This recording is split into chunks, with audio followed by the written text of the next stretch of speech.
ओम नमः शिवाय। नमस्कार दोस्तों, आज का वीडियो बहुत ही ज्ञानवर्धक वीडियो है और ज़िंदगी में किस तरह से बदलाव होता है उस चीज़ को जानकारी देने का कोशिश कर रहा हूँ। उसको आप ध्यान से सुनेंगे। और दोस्तों, लेकिन वीडियो सुनने से पहले इतना रिक्वेस्ट आपसे करते हैं कि मेरा यूट्यूब चैनल को सब्सक्राइब कर दीजिएगा, लाइक शेयर कर दीजिएगा। तो चलिए दोस्तों, आज जो वीडियो बना रहे हैं वो वीडियो है व्यवहारिक वीडियो है। और जिस वक्त हम लोग जिस जन्म लेते हैं उस वक्त से लेकर के मैंने बुढ़ापा तक में क्या अंतर होता है, कैसे कैसे बदलाव होता है, उस चीज़ को आपको बतलाने की कोशिश कर रहा हूँ। तो दोस्तों, जब हम जन्म लेते हैं तो माता पिता के शरण में रहते हैं, माता पिता को देख रेख में रहते हैं और बहुत अच्छा से ज़िंदगी कटता है। माता पिता भी देख करके देख रेख में सारा बच्चा को सपना को पूरा करता है, शौक़ को पूरा करता है। तो दोस्तों, हम ये कहना चाहते हैं कि इसे जब आप 4 वर्ष 5 वर्ष का हो जाते हैं तो आपको पढ़ने का उम्र होता है और पढ़ने के उम्र में आप उस वक्त माता पिता को श्रेय जाता है कि किस तरह से हम अपना बच्चा को पढ़ाएं, किस तरह से देख रेख करें, कैसे मेरा बच्चा पढ़ सकता है। तो जो संस्कारी माता पिता होते हैं वो बहुत ढंग से पढ़ाते हैं, क्योंकि बच्चा तो गलत करता ही है, पढ़ने का इच्छा तो करता नहीं है। तो माता पिता को बहुत हिम्मत के साथ मोटिवेट करने पड़ता है, बच्चा को आकर्षित करने पड़ता है पढ़ने के प्रति। तो जो माता पिता अगर समझदार होते हैं तो अपना बच्चा को मोटिवेट करके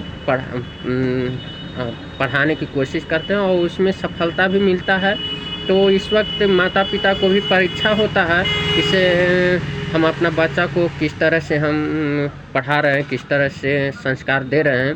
तो इस वक्त माता पिता को भी ध्यान रखने पड़ता है कि मेरा बच्चा कैसे लाइन पकड़ रहा है, आगे बढ़ रहा है। तो ज़िंदगी में माता पिता को तो ज़रूरत पड़ता ही है दोस्तों। तो और जो माता पिता अगर संस्कारी होगा और संस्कार देगा अपना बच्चा को, पुत्र पुत्री को, तो निश्चित रूप से वो बच्चा कामयाबी हासिल करेगा आगे चल करके और तेज़ भी होगा पढ़ने में। तो इसलिए माता पिता को निश्चित रूप से किसी भी तरह किसी भी कीमत पर अपना बच्चा को पढ़ाना चाहिए और बहुत देख रेख में किस तरह से बच्चा पढ़ रहा है, कौन बच्चा के साथ है, खेल कर रहा है, बिगड़ रहा है कि नहीं, ये सारा चीज़ देखने पड़ता है। और ये सब देख करके अपना बच्चा को पढ़ाता है। तो दोस्तों, मान लीजिए पहला क्लास से 5वां तक हम पढ़ते हैं, फिर उसके बाद 10वां तक आगे पढ़ते हैं। और जब हम 10वां पढ़ लेते हैं, युवावस्था में आते हैं दोस्तों, तो समझिए कि ये बहुत बड़ा बदलाव ज़िंदगी का होता है। और अपने आप में किस ढंग से जो पहला से 10वां तक माता पिता के शरण में रह कर के, माता पिता के बीच में रह कर के पढ़ा और संस्कारी बना, उस संस्कार को 10वां के बाद जब लोग बच्चा पढ़ने बाहर जाता है तो किस तरह से अपना व्यवहार को दर्शाता है, ये देखने को मिलता है। बहुत कम बच्चा होता है कि से अपना माता पिता को लाज को बचा पाता है, अपना माता पिता को मजबूरी को समझता है और वो अपना पढ़ाई को आगे ले जाने में महत्वपूर्ण भूमिका निभाता है। किसी के कहने सुनने पर वो बच्चा नहीं आता है और वही समझिए इस बच्चा आगे चल कर के बहुत बड़ा आदमी बनता है। और वही समझिए तो माता पिता सफल भी होता है। जो बच्चा समझ जाए कि हमको माता पिता इतना कष्ट से पढ़ाया है, हम उनको किसी भी तरह से दिल नहीं दुखने देंगे, हम कामयाबी हासिल करके ही रहेंगे, वो बच्चा निश्चित रूप से आगे बढ़ जाएगा और अपना माता पिता को गौरवान्वित महसूस करवाएगा। तो दोस्तों, हम ये कहना चाहते हैं कि जब बाहर बच्चा जाता है तो अपना ज़िंदगी में बहुत बड़ा बदलाव लाता है। कोई बच्चा लड़की के ऊपर आकर्षित होता है, कोई लड़की लड़का के ऊपर आकर्षित होता है। तो दोस्तों, यहीं पर से ज़िंदगी में बदलाव बहुत बड़ा होता है और इस चीज़ को समझ नहीं पाता है कि कौन लड़का सही है, कौन लड़की सही है और किससे हमें प्यार करना है, क्या प्यार करना उचित है कि पढ़ाई करना उचित है। ये सारा चीज़ समझ नहीं पाता है और गलती कर बैठता है लड़का और लड़की दोनों। और ये समझना चाहिए ज़िंदगी में कि लड़का के पास कंट्रोलिंग पावर नहीं रहता है, लेकिन अगर लड़की चाहेगी, अपना माता पिता को संस्कार बचाना चाहती है, तो लड़की के पास वो क्षमता है। काली दुर्गा है, संस्कारी है और लड़की अपना इज्जत को बचा सकती है। लड़का के पास ये ताकत नहीं है। तो हम ये भी कहना चाहते हैं दोस्तों, माँ बहन से कि अपना इज्जत स्वयं बचाएं और कभी भी हवस के शिकार न बनने दे अपने आप को। क्योंकि दोस्तों, एक चीज़ हम आपको बता देते हैं, ये ज़िंदगी का परख आप अंदाज़ा जवानी में नहीं लगा सकते हैं, जवानी चढ़ने के क्रम में नहीं लगा सकते हैं, जवानी जब ढलता है तब लगाता है लोग। तो हमको कहने का मकसद ये है दोस्तों कि आप अपना ज़िंदगी को इस तरह से ले जाएं जो बचपन में आप माता पिता के संस्कार को समझे हैं, बात को सुने हैं और अपना माता पिता को महान बनाने के लिए आप इस तरह से ज़िंदगी को व्यतीत करें। पढ़ाई को अपना प्रथम महत्वपूर्ण भूमिका समझना चाहिए कि हमको किसी भी कीमत पर हमें गलत काम नहीं करना है और सिर्फ पढ़ाई पर ध्यान देना है। दोस्तों देखिए, प्यार करना कोई गलत बात नहीं है। शादी करने के लिए, प्यार करने के लिए बहुत सारा चीज़ देखने पड़ता है, समझने पड़ता है। वो चीज़ माता पिता के पास बहुत ज़्यादा अनुभव होता है, लेकिन लड़का लड़की के पास अनुभव बहुत कम होता है। लड़का लड़की अपने आप में परख नहीं सकता है किसी को, क्योंकि उस वक्त अंधा होता है लोग से और गलती कर बैठता है। और जब आजकल देखने को मिलता है किसी गलती करके उसको छोड़ दिए, वो उसको पैसा के लिए भी बहुत सारा लड़की आकर्षित हो जाती है लड़का के प्रति, और लड़का भी अपना हवस माने गलत कर बैठता है। तो ये सब चीज़ देखिए, हम ये कहना चाहते हैं कि से गलत आप करेंगे तो गलत परिणाम निश्चित रूप से मिल जाएगा। दोस्तों, आपको सही समय का इंतज़ार करना चाहिए और इंतज़ार का फल मीठा होता है। आप अगर प्यार करना है तो सबको जानकारी दें और उसको आप बताएं, घर में सारा चीज़ परखें और उसी से प्यार करें जिससे आप करते हैं। लेकिन शादी के पहले आप मत भटकिए, गलत मत करिए और एक चीज़ और है कि बहुत सारा लड़की ये करती है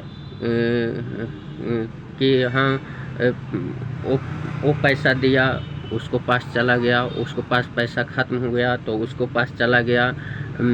ये सब चीज़ें बहुत बहुत समझिए कि अपने आप को इतना बदनाम कर देता है कि से आप कभी सिर उठाने के काबिल नहीं रहते हैं। तो दोस्तों, और ये क्या चीज़ है हमको समझ में नहीं आता है कि अगर आप थोड़ा सा कंट्रोल करते हैं, थोड़ा सा अगर आप इज्जत को रखते हैं, माता पिता को बात को समझते हैं, तो कुछ भी चीज़ नहीं है सब। प्यार से बड़ा माता पिता होते हैं और इस चीज़ को समझिए कि से आप माता पिता को अगर आदर करते हैं, इज्जत करते हैं, तो इस तरह से आप कंट्रोल करिए अपना मन को। और दोस्तों देखिए, हम ये कहना चाहते हैं आपसे कि शादी सोच समझ करके परख करके करना चाहिए, प्यार सोच समझ करके परख करके करना चाहिए। तो हम वैसा लड़की से आप शादी करें जो माता पिता को बात समझती हो, जो बड़ों को आदर करती हो, जो शिव भक्त हो, जो प्रतिदिन भगवान को शरण में रहती हो। आप वैसा लड़की से प्यार करें। आप ये भी देखिए कि इस लड़की किस तरह से बोलती है, किस तरह से चलती है, किस तरह से पढ़ती है, कितना उसको माने ज्ञान है कि क्या वो उसका मोबाइल हमेशा बिजी रहता है, क्या मैंने एक हमसे छोड़ करके किसी और से भी बात करती है कि नहीं। क्योंकि एक अच्छा नारी में, एक अच्छा लड़की में सब त्याग की भावना होता है। और जिसमें त्याग है, एक चीज़ और, जिस लड़की में त्याग की भावना हो, उस और हिम्मत हो, संस्कारी हो, उस लड़की से आप प्रेम कर सकते हैं। और लड़की उस लड़का से प्रेम करे जो प्रलोभन न दे रहा हो, जो घुमाने के लिए एक से एक बात कर रहा हो, घुमाने के लिए ले जा रहा हो और इधर उधर मन को भटकाने की कोशिश कर रहा हो। आप इतना ही से समझ जाइए, झूठ सच अपने आप को बड़ाई करता हो। बहुत सारा चीज़ है, लड़की को समझना चाहिए कि लड़का किस लायक है। क्योंकि लड़की को ये समझ में नहीं आता है कि ये लड़का कैसा है। क्योंकि वो लड़की के सामने इतना अच्छा बनने की कोशिश करता है कि ये समझ में ही नहीं आता है कि ये लड़का गलत है कि सही है, जुआरी है कि से पियक्कड़ है कि क्या है। तो लड़की को भी समझना चाहिए, लड़की को सब चीज़ देख करके भी शादी करना चाहिए। जिस तरह से लड़का देख करके शादी करता है, लड़की को संस्कार ही होना चाहिए, तो लड़का को भी संस्कार अवश्य होना चाहिए। ये सब ध्यान में रख करके प्यार करें। प्यार करना कोई गुनाह नहीं है, शादी करना कोई गुनाह नहीं है। लेकिन ज़िंदगी में आप शादी करें, प्यार करें, तो आप ये ज़रूर देखें तो लड़की किस लायक है। बेमतलब को इधर उधर घूमती है कि नहीं घूमती है, क्या करती है, लड़का क्या करता है। जो एक चीज़ हम और बताते हैं दोस्तों, पहचानने का तरीका लड़का और लड़की को। अगर जो लड़का सही रहेगा वो लड़की के संपर्क में कभी नहीं आएगा, एक चीज़ बता देते हैं। और वो हमेशा पढ़ाई पर ध्यान देगा और हमेशा माता पिता को गुण गाएगा। लड़की को कभी गुण नहीं गा सकता है, उस लड़की को पीछे कभी नहीं जा सकता है, लड़की के पीछे पैसा खर्च कभी नहीं कर सकता है। वही लड़का सही होगा। और इस चीज़ को लड़की को ध्यान में देखना होगा कि हमारे प्रति कितना पैसा खर्च कर रहा है लड़का। अगर खर्च कर रहा है तो ये सही नहीं है, ये ध्यान में देना होगा। और अगर जो लड़की खर्च करवाती है तो भी ये समझ जाना चाहिए कि ये लड़की सही नहीं है। दोस्तों, हमको ये समझ में नहीं आता है कि ये कलयुग है, और कलयुग में अच्छा बनने की कोशिश सब कोई करता है लेकिन अच्छा बन नहीं पाता है। तो इसलिए दोस्तों, आप ध्यान दीजिए कि हमें ज़िंदगी को किस तरह से आगे ले जाना है। अगर आप अपना ज़िंदगी को परख लिए, क्योंकि लड़की लड़का के ऊपर आकर्षित होती ही है और लड़का लड़की के प्रति आकर्षित होता ही है। तो इसलिए दोस्तों, इस चीज़ को कंट्रोलिंग पावर होना चाहिए और समझने की कोशिश करना चाहिए।